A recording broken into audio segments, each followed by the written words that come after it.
I suppose you'll all be wanting to hear my tale. See, you see, it's a tale that must be told, and perhaps on this night finally near to rest. God willing, I'll sleep without nightmares that started in this very room, this inn. This building has stood here since 1503. Many years, many memories, and some say memories that have been awakened. So the night such as this, my tale begins. In fact, it was this very night in 1821 when Bonnie and William Brown were laid to rest far beneath your feet in my cellars. You see, earlier that day, he'd been cut down from gallows at Bale Hill. Another public hanging, another day out for people like all, but for those that had witnessed the execution, a feeling of dread had passed over them for what they had seen and heard that day sent a chill down the spine of every man, woman and child. Earlier that day, William Cuddy, or Mutton as he was known, York's drunken angler, was in here again, propping up bar as usual, drinking away and boasting to his friends about how he would soon have William Brown swinging from a rope.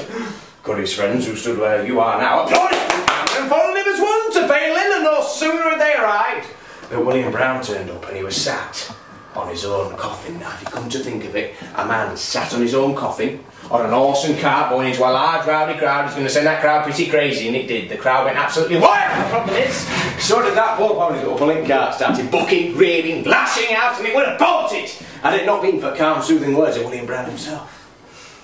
As Brown was led to the rope, his hopes of a swift and dignified death were shattered at the sight of the drunken hangman. You see, it took Cuddy 5 attempts. And he needed 3 assistants just to get that noose around Brown's neck. Every time he missed, he knocked the hook from his face. Poor Brown thought he'd been set free.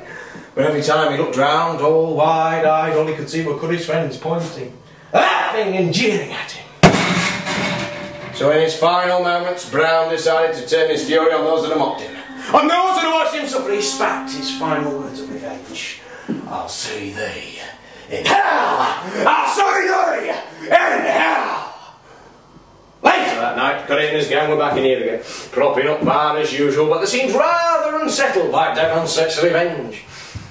But as they started to drink, and ale continued to flow, they felt their spirits lift.